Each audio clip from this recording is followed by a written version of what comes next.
Topic بہت important ہے. We are going to talk about patience, صبر. اور صبر ایسی چیز ہے جو انسان کو زندگی میں ہر موقع پہ, ہر مشکل سچویشن میں اور ہر ایسی سچویشن میں جو ہوپ لیس ہے, انسان کو بس تھوڑا سا کچھ ہوپ ہی چاہیے ہوتا ہے اور اس ہوپ سے پھر انسان زندگی گزارتا ہے. تو آئی بلیو کہ قرآن مجید میں سب سے پہلی تو یہ بات کہ سب سے زیادہ تذکرہ جس کوالٹی کا سب سے زیادہ تذکرہ ہے, جو کوالٹی انسان کو جنت میں لے جانے والی کوالٹی ہے, وہ صبر ہی ہے. 91 ٹائمز ڈائریکٹلی صبر مینشن ہے قرآن مجید میں, اور انڈائریکٹلی تو پتہ نہیں کتنی بار اللہ تعالیٰ نے صبر کی کہانیاں, مطلب دیکھیں نا, ہر نبی, ہر جو کیریکٹر ہے قرآن مجید میں, اس کی سٹوری سے صبر ہی جھلک رہا ہے. تو بہرحال آج کا دور میں سمجھتا ہوں اس میں بے صبری بہت پائی جاتی, بے چینی بہت پائی جاتی ہے ہم سب میں. انسٹنٹ گریٹیفیکیشن ہے نا, فوراً سے ریزلٹس چاہیے, صبر نہیں ہے, سیلف کنٹرول نہیں ہے, اور گناہوں کے حوالے سے بھی سیلف کنٹرول نہیں ہے, مشکلات آ جائیں اس کے حوالے سے صبر نہیں ہے, وغیرہ وغیرہ. تو قرآن مجید کے اگر ہم کیریکٹرز دیکھیں, میں آپ کو چند ایک کیریکٹر جو ہے وہ وزٹ کراتا ہوں. سب سے پہلے ہم حضرت مریم علیہ السلام کی بات کرتے ہیں. دیکھیں, حضرت مریم کو اللہ نے جس آزمائش میں ڈالا, ایک عورت سوچ بھی نہیں سکتی اس آزمائش کے بارے میں. اور دیکھیں, ایک ایسی عورت جو اتنی پاک دامن ہے اور جن کی ریپیوٹ اتنی اچھی ہے, اور ان کو حمل ٹھہر جائے, یہ ایک سوچنے والی بات ہے. اگر آپ اس پہ سوچنے بیٹھیں, ہم تو کوئی ڈیزیز آ جائے, کچھ حادثہ ہو جائے, ہم کہتے ہیں اس میں ہمارا کیا قصور تھا. ہمارا تو پہلا سینٹینس یہی ہوتا ہے نا, ظاہر ہے انسان ہے, فطری سینٹینس ہے کہ بھئی میرا اس میں کیا فالٹ تھا. تو حضرت مریم علیہ السلام کو جب حمل ٹھہرا تو ان کی کیا حالت ہوگی اور کس سٹیٹ آف مائنڈ میں وہ ہوں گی, وہ ہم سوچ بھی نہیں سکتے. اور پھر جب انہوں نے سامنا کرنا تھا, سب کا, لوگوں کا سامنا کرنا تھا. آپ کو پتہ ہے کہ جب she was about to give birth to عیسیٰ علیہ السلام, تو ان کو پین اتنی زیادہ اٹھ رہی تھی کہ وہ کھجور کے ایک درخت کے نیچے, وہ پورا واقعہ آپ نے پڑھا ہوگا, اللہ تعالیٰ نے حکم دیا کہ کھجور کے ایک درخت کے نیچے آپ لیٹ جائیے. پھر جبرائیل علیہ السلام وہاں موجود تھے انہیں کنسول کرنے کے لیے, کاؤنسل کرنے کے لیے. آپ کو پتہ ہے ان کے منہ سے کیا الفاظ نکلے کہ ہائے کاش میں ایگزسٹ ہی نہ کرتی اس واقعے سے پہلے, یعنی میں ہوتی ہی نہ. یہ منہ سے نکل گیا ان کے. تو نیچرل ہے, فطری ہے کہ انسان کو کچھ مشکلات ایسی آتی ہیں یا کچھ کمر توڑ غم ایسے انسان کی زندگی میں آتے ہیں. لیکن at the end of the day یاد رکھیں کہ انہی کی سٹوریاں آج ہم ڈسکس کر رہے ہیں. یہ بات یاد رکھیں, جتنے بھی گریٹ لوگ ہیں نا جن کی سٹوریاں ہم سنتے ہیں, ابھی میں بیٹھ کے ڈسکس کر رہا ہوں, وہ تو اللہ کو پتہ ہے نا کہ 2022 میں بھی یہ سٹوری ڈسکس کی جا رہی ہوگی اور جگہ جگہ حضرت مریم کی مثال دی جا رہی ہوگی. اس لیے اللہ تو مسکرا رہے ہوں گے نا. حضرت مریم تو اس وقت پین میں تھیں, رو رہی تھیں, لیکن یہ کہ اللہ جو ہے اس کے لیے تو ٹائم نہیں ہے نا, پاسٹ پریزنٹ فیوچر, اللہ تو آگے دیکھتا ہے. جیسے ایک بھائی نے سوال کیا, اس کا ہمارے ایک دوست نے بہت اچھا آنسر کیا. انہوں نے کہا کہ دیکھیں شام میں, سیریا میں بچے مر رہے ہیں, بامبنگ ہو رہی ہے, ایک مدر ہے, اس کے 4 بچے تھے, وہ چاروں شہید ہو گئے بامبنگ میں. تو یہ کیا ہے, وہ اتنی پین میں ہے, اتنے دکھ میں ہے. تو انہوں نے بڑا زبردست آنسر کیا. انہوں نے کہا کہ اصل میں آپ کو نظر آ رہا ہے اس کے بچے مر جانا, اس کی پین, جو کہ بالکل ٹھیک ہے, وہ بہت بڑی پین ہے. لیکن اللہ کو پتہ ہے کیا نظر آ رہا ہے, کیونکہ اللہ تعالیٰ کے سامنے پاسٹ پریزنٹ فیوچر نہیں ہے. اللہ کو نظر آ رہا ہے کہ وہ اپنے بچوں کے ساتھ جنت میں کھیل رہی اور وہ صحابیات کے ساتھ ہے. تو یہ جو ویژن ہے نا, یہ جو پرسپیکٹیو ہے, ظاہر ہے ہیومن بینگ کو نہ وہ ویژن ملا نہ وہ پرسپیکٹیو ملا. تو اسی لیے یہ مثالیں اللہ نے ہمیں اس لیے دی ہیں, حضرت مریم کی اور دیگر جو انبیاء ہیں اور جو کریکٹرز ہیں, کہ ایٹ دا اینڈ آپ دیکھ لو کہ انہیں راحت بھی آئی. فَإِنَّ مَعَ الْعُسْرِ يُسْرًا إِنَّ مَعَ الْعُسْرِ يُسْرًا. اور پھر اللہ کے نبی صلی اللہ علیہ وسلم کے بارے میں اللہ نے کیا, سورۃ ضحیٰ جب آپ پڑھیں تو اس سے کتنی امید ملتی ہے کہ وَلَسَوْفَ يُؤْتِيكَ رَبُّكَ فَتَرْضَىٰ, کہ اے نبی اللہ آپ کو اتنا دیں گے کہ آپ راضی ہو جائیں گے. تو دیکھیں نا, اینڈ رزلٹ تو اللہ بتا رہا ہے کہ اللہ بے شک صابرین کے ساتھ ہے, جو لوگ شکایت نہیں کرتے اللہ ان کو پسند فرماتا ہے. اور صبر کی ڈیفینیشن یہیں سے سمجھ لیں. دیکھیں, صبر is not waiting, some times waiting is suffering. صبر ہے waiting with a good attitude, یہ صبر ہوتا ہے. صبر یہ نہیں ہے کہ اپنے کچھ کیا نہیں اور بس بیٹھ گئے. ہاتھ پر ہاتھ دھرے بیٹھ کے کچھ بھی نہیں کیا, اپنی سچویشن چینج کرنے کی کوشش نہیں کی وغیرہ وغیرہ. یہ صبر نہیں ہے. بہترین صبر یہ ہے کہ آپ تمام اسباب اختیار کریں, اور سب سے بہترین تو یہ کہ آپ اللہ کے آگے جھک جائیں, اللہ کے فیصلوں کے آگے, اور اللہ سے گڑ گڑائیں. لیکن یہ کہ ایک بھی جملہ شکایت کا نہ نکالیں. یہ اصل میں صبرن جمیلہ ہے, دا بیوٹیفل پیشنس, جو کہ حضرت یعقوب کا نظر آتا ہے. انہوں نے کہا تھا نا, فصبرن جمیل واللہ المستعان, I will adopt beautiful patience and only Allah's help can be sought. تو اس لیے یہ سٹوریز افسانے نہیں ہیں. حضرت مریم کی سٹوری دیکھیں, ان کے منہ سے ایسے الفاظ نکل گئے, یعنی وہ اتنی زیادہ پین میں تھیں.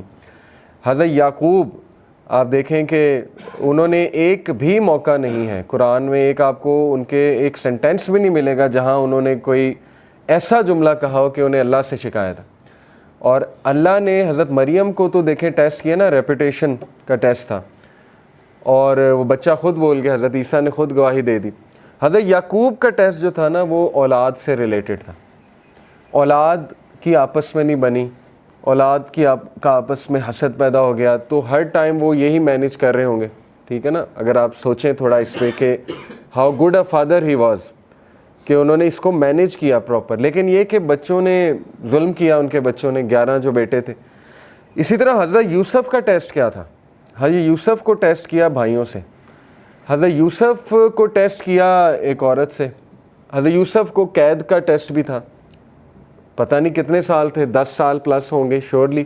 7 سال تو ایکسٹرا تھے نا, جب وہ ان کو کہا, جو بادشاہ کے 2 درباری تھے انہیں کہا کہ جا کر بادشاہ سے کہنا, وہ بھول گئے.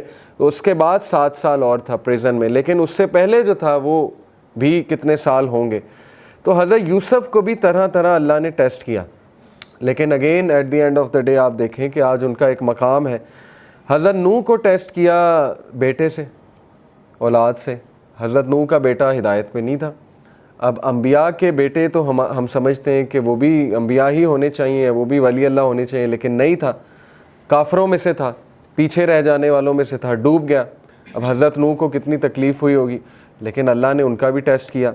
حضرت لوط کو ٹیسٹ کیا بیوی سے. آپ سوچیں کہ اللہ نے انبیاء کو رشتوں سے بھی ٹیسٹ کیا, سچویشن سے بھی ٹیسٹ کیا, لوگوں سے بھی ٹیسٹ کیا. لیکن سورہ انبیاء میں اللہ نے سب کے بارے میں فرمایا کل من الصابرین, all of them were صابرین. یہ پیشنٹس میں سے all of them were patient. یہ تعریف کی ہے اللہ نے. ذوالکفل کا ذکر کیا, اسماعیل کا ذکر کیا, ابراہیم کا, نوح علیہ السلام کا, لوط علیہ السلام کا. اسی طرح ابراہیم علیہ السلام کو آپ دیکھیں. ابراہیم علیہ السلام کو اللہ کہتے ہیں کہ ہم نے طرح طرح آزمایا. سورہ البقرہ کی آیا, اور کہا کہ ہم نے اسے ہر ٹیسٹ میں کامیاب پایا, یعنی وہ ہر ٹیسٹ میں سکسیسفل ہوا. ابراہیم علیہ السلام کو اللہ نے اولاد میں ڈیلے سے آزمائش کی. اور آپ دیکھیں ابراہیم علیہ السلام کو 86 سال میں آپ کو پتہ ہے اولاد ہوئی, آتا ہے روایات میں. حضرت اسماعیل اور حضرت اسحاق 86 سال کی عمر میں جا کے انہیں یہ بشارت ملی کہ آپ کو اولاد ہوگی. اسی طرح حضرت زکریا کو دیکھ لیں, سورہ مریم آپ پڑھیں, حضرت زکریا کے آپ وہ حالت دیکھنے والی ہے. اللہ کہتے ہیں کہ زکریا اکیلے میں رو اٹھا. نادا جو ہوتا ہے نا, از نادا یعنی اس نے ندا لگائی, وہ رویا اکیلے میں. اور انہوں نے دعا کی کہ اے اللہ میری بونز ویک ہو چکی ہیں, سورہ مریم کی آیت, اور میرے بال گرے ہو چکے ہیں, اور مجھے ڈر ہے کہ میرا تو کوئی وارث ہی نہیں ہوگا, اور میری بیوی بانجھ ہو چکی ہے, تو اے اللہ مجھے وارث دے تاکہ وہ آگے چلائے, اس لڑی کو آگے چلائے جو نبوت کی لڑی. اور یہ ساری تو دیکھیں اللہ نے انہیں اس ایج میں دیا. فرشتوں نے آ کے بشارت دی کہ ہم تجھے ایک بیٹے یحییٰ کی بشارت دیتے ہیں, اور آج سے پہلے نام کسی کا نہیں تھا یحییٰ. یہ قرآن کی آیت ہے. تو آپ کو پتہ ہے حضرت زکریا, یعنی انسان بھی کتنا عجیب ہے. پہلے دعا کی بہت زیادہ, جب دعا قبول ہو گئی تو حیرانگی شو کی حضرت زکریا نے. انہوں نے کہا کہ اللہ مجھے کیسے اولاد ہو سکتی ہے, میری تو بیوی بانجھ ہو چکی ہے اور میں تو بوڑھا ہو چکا ہوں. تو فرشتے نے کہا کہ اللہ کے لیے کوئی مشکل نہیں ہے. تو دیکھیں یہ مثال حضرت زکریا کی مثال. اور حضرت زکریا نے آپ کو پتہ ہے حضرت مریم کو پھل کھاتے دیکھا, بے موسمی پھل ان کے حجرے میں. تو ان کے دل میں خواہش آئی کہ اللہ اگر تو اس موسم میں پھل دے سکتا ہے تو مجھے اولاد بھی دے سکتا ہے. تو بات وہی ہے نا کہ جیسا اللہ سے ایکسپیکٹ کیا ویسا اللہ سبحانہ و تعالیٰ نے دیا. تو حضرت زکریا کی مثال ہمارے سامنے. حضرت ابراہیم انہیں بیٹا دے گے پھر بیٹے سے بھی آزمایا. یعنی آپ دیکھیں اتنا لیٹ ایک تو بیٹا ہوا, اس کے بعد کہا کہ اس کو ذبح کر دو, یعنی اللہ کی راہ میں اس کو قربان کر دو. تو یہ کچھ چھوٹی مثال تو نہیں ہے, یہ تو ہم تو سوچ بھی نہیں سکتے اس طرح کے ٹیسٹ کے بارے میں کہ اولاد ہو اور اس کے بعد اسی اولاد کو جو ہے اللہ کی راہ میں قربان کرنے کی آزمائش لی جائے. اور پھر باپ سے ٹیسٹ کیا. سب سے بڑی بات, باپ ٹاکسک فادر تھا نا, سیدھی سی بات ہے. کیا کہتا تھا کہ یہاں سے نکل جاؤ, دفع ہو جاؤ, نہیں تو میں ویسے ہی تمہیں مار دوں گا, سنگسار کر دوں گا, قتل کر دوں گا. تو ہر نبی کی سٹوری میں آپ کو ایک ایسی مثال ملے گی کہ انشاءاللہ جس سے ایک تو آپ ریلیٹ کر جائیں گے اپنے ٹیسٹ کے حوالے سے, دوسرا یہ کہ آپ کہیں گے کہ میرا تو ٹیسٹ کچھ بھی نہیں. انبیاء کو تو کس لیول پہ اس کا پیرامیٹر کیا تھا اس ٹیسٹ کا, وہ تو ہم سوچ بھی نہیں سکتے. تو باپ سے آزمایا. حضرت ایوب کی مثال ہے بیماری سے آزمایا, اور وہ کوئی چھوٹی بیماری نہیں تھی, وہ پتہ نہیں کوئی 15-20 سال کی بیماری تھی. روایات میں آتا ہے اتنا عرصہ وہ بیماری چلی کہ سب چھوڑ گئے. حضرت ایوب کو سب چھوڑ گئے اور ان کی بیوی ان کے ساتھ تھیں. تو پھر اللہ کہتا ہے کہ ہم نے اسے صحت دی اور سب لوٹائے, واپس بھی لوٹائے, صحت بھی دی اور سب واپس بھی لوٹائے اسے, کیونکہ انہوں نے یہ دعا کی تھی انی مسنی الضر وانت ارحم الراحمین, اے اللہ مشکل نے مجھے چھو لیا ہے اور بے شک تو ہی تمام رحم کرنے والوں میں سب سے عظیم رحم کرنے والا ہے. تو اللہ کو یہ دعا پسند آئی. اسی طرح شیطان کے بارے میں انہوں نے کہا تھا نا کہ اے اللہ شیطان نے مجھے جو ہے وہ شیطان مجھے غم دے رہا ہے. یہ بھی حضرت ایوب کی جو ہے وہ دعا ہے. شیطان مجھے ڈسٹریس کاز کرتا ہے, غم دیتا ہے, کیونکہ ظاہر ہے شیطان پھر نیگیٹیوٹی طرح طرح کے وسوسے ڈالتا ہے جب انسان کی زندگی میں کوئی کمی ہو. تو اس لیے یہ تمام جو کریکٹرز آپ کو نظر آ رہے ہیں نا, اللہ نے کہا کل من الصابرین, all of them were patient, all of them were صابرین. تو صبر کیا ہے, صبر کے تقاضے کیا ہیں, اور صبر کب کیا جاتا ہے, انشاءاللہ ہم اس پہ آج بات کرتے ہیں. صبر ایک بہت کمپریہنسو کانسیپٹ ہے, بہت ہی جامع کانسیپٹ ہے, جو کئی چیزیں اس میں آ جاتی ہیں, کئی ایٹریبیوٹس. ایک اس میں آتی ہے پرزیورنس. پرزیورنس کہتے ہیں برداشت کو, جمے رہنے کو, کھڑے رہنے کو. یعنی ٹھیک ہے غم آ رہا ہے, لیکن یہ کہ ایک بندہ اپنی سینسز میں ہے, کمپوزڈ ہے, جمع ہوا ہے, کھڑا ہوا ہے وہاں پہ, اس کو پرزیورنس کہتے ہیں. بہت بڑا ایٹریبیوٹ ہے یہ. اینڈیورنس, اینڈیورنس بھی آلموسٹ پرزیورنس کا ہی آپ کہہ لیں ایک سائنونیم ہے. انڈیور کرنا, یعنی اس کو اگر میں ذرا ڈیٹیل میں آپ کے سامنے ڈیفائن کروں, ایک منٹ میں آپ کو ذرا اس کے ایگزیکٹ بتاتا ہوں. جی, اسٹرینتھ کے ساتھ جمے رہنا, ریزولوشن کے ساتھ, اسٹرینتھ کے ساتھ, اسٹیمنا ہونا. اسٹیمنا مانگے اللہ سے نا, صبر میں اسٹیمنا بھی ہوتا ہے, ٹھیک ہے نا. آپ پہ کوئی مشکل آ گئی, اب آپ کو اس کا اسٹیمنا چاہیے, اس مشکل کا مقابلہ کرنے کا. آپ کو نہیں پتا کہاں سے آ گئی, لیکن بس آ گئی.